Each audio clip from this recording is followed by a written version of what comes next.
I'm Halcyon, and this is Hug Nation. Today, the topic is radical inclusion. Now, this weekend, I participated in the Women's March in San Diego. I was unsure if the anger and the aggression of the day would be overwhelming to me. There's a lot of justified anger, and there was a lot of anger present. But I was really flooded by love, and I was flooded by acceptance, and I was flooded by being a part of something. But once I got home from the march, I started to see things online from people who were being critical, and posts from people that were receiving criticism. And it made me think a lot about the idea of radical inclusion. Now, radical inclusion is one of the 10 principles of Burning Man. And that means that everyone is welcome. My mom is welcome. The Oregon fishermen, the tuna guys are welcome. The frat guys that just went to Coachella last year are welcome. The full-time artists are welcome. Everyone is welcome. If you are adhering to the other 9 principles, if you are participating, if you are practicing gifting and decommodification and immediacy, if you are participating, you are welcome. And I think that there's something incredibly significant about that, because it doesn't mean that you like everything. It doesn't mean that you resonate with everything. It doesn't mean that you're a fan of or that you want to participate or join in on anything. Like, I am a vegetarian. So the fact that there's so many people cooking bacon and all into this cult of bacon at Burning Man, not for me. I support it. You know, there's a lot of bars and drinking. I'm not a huge drinker, so I don't even walk around with a cup when I go around, but I support it. You know, I am not much of an athlete, so I'm not going to participate in the Burning Man Ultramarathon, but I support it. I don't understand it. No, I'm sorry. Anyways, that's the point. I don't understand. It's not for me, but I support it. I often say that at Burning Man, you can do whatever you want, as long as it is an authentic expression. I like to say that I might not join you in whatever you're into, but I'll hold your coat while you do it.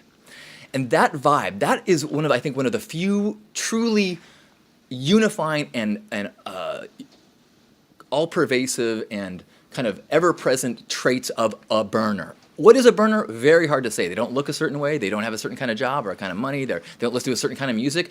But one of the things that they all do, I believe, is that they all foster a supportive environment. They all support other people's pursuit of expressing their truth. And that's why you have this incredibly broad offerings between theme camps, from yoga to Thunderdome to food camps to music camps to meditative camps to you name it. Anything that is an authentic expression is welcome. And that vibe, that radical inclusion, is part of what makes it this magical place. Because in the default world, we are so often subjected to ridicule and judgment. And that is so powerful, because you can hear 100 people say, "I love your shirt," and one person goes, "I can't believe you wore that." And it is so hard. It takes a lot of courage and a lot of strength to not be affected by voices of criticism. But for the most part, Burning Man is about saying, go for it. Wear that. Do that. Paint that. Sing that.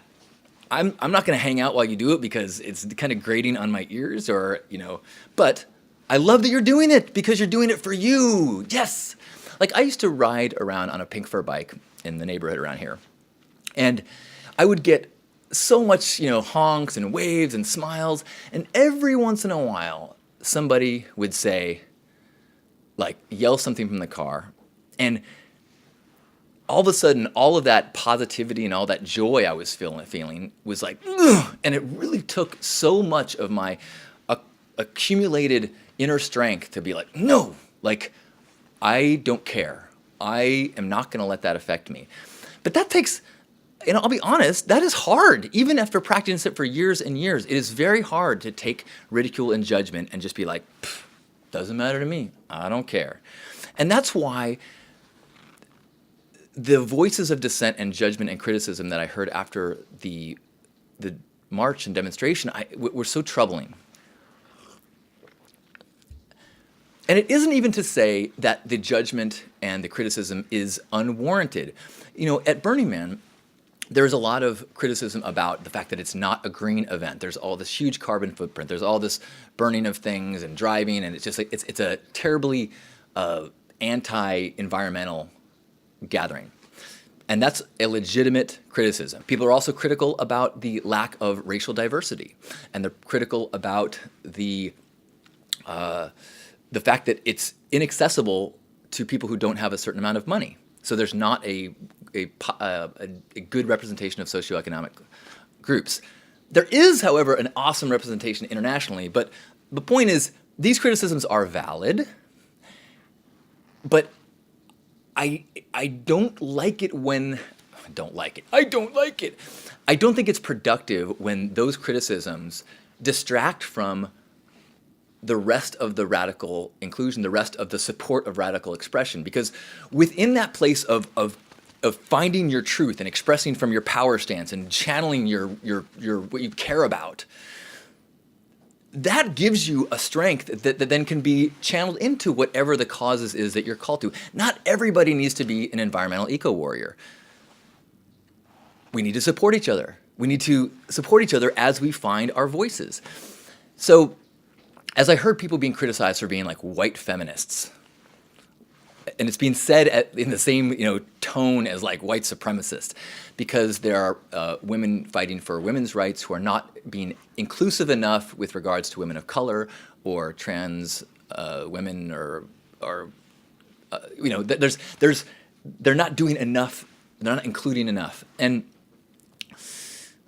again, this isn't to say that the people who are frustrated by their voices not being loud enough don't have a right to be upset. They don't have a right to express their anger. They don't have a right to...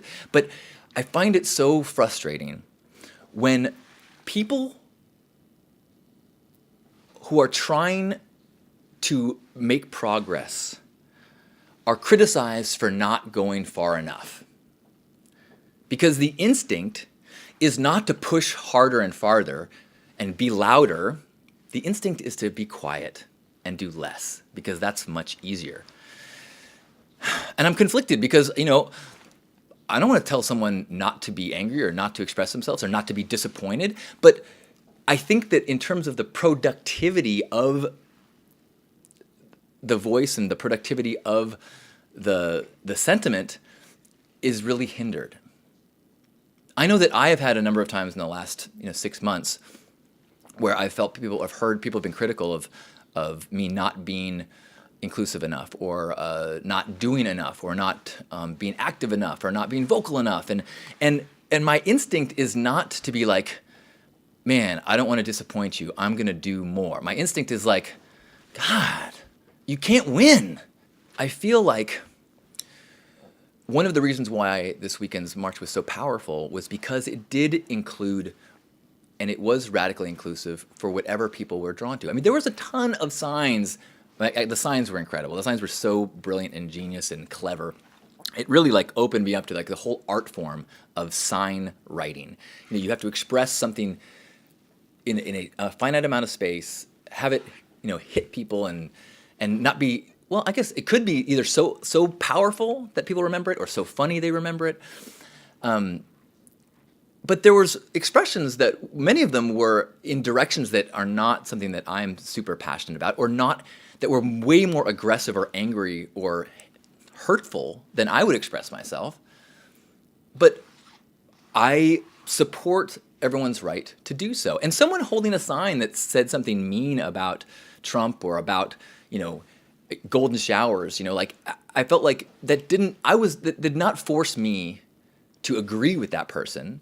All I was saying is that we're supporting one another's right to speak our minds and to express our truths and to stand in our power and channel what it is that we are passionate about. And when we all can do that, I think it makes a difference. And when we chip away at each other because we don't think it's enough, a aid of compassion and love to get me to a better understanding is way more productive, I believe, than being angry and shaming me. Because angry and shaming makes me feel like we're on other sides, when actually we're on the same side. I just don't have I'm ignorant. But anytime you attack someone, you force me on the defensive.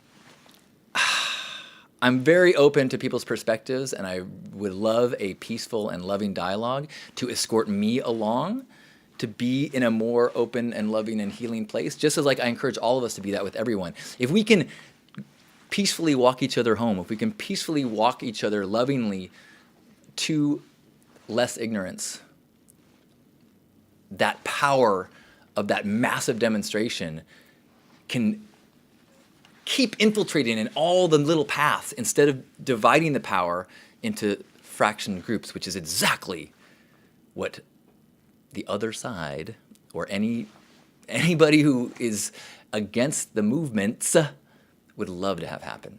So I got your back. I'm radically inclusive. I support you if you're coming from a place of truth. I love you. I support you. I got your coat while you're doing it. Thank you for listening to your truth and speaking your truth and supporting others as they speak and act according to their truth. I love you. And so I stayed up late and I made a sign. My sign says, listen to your mothers.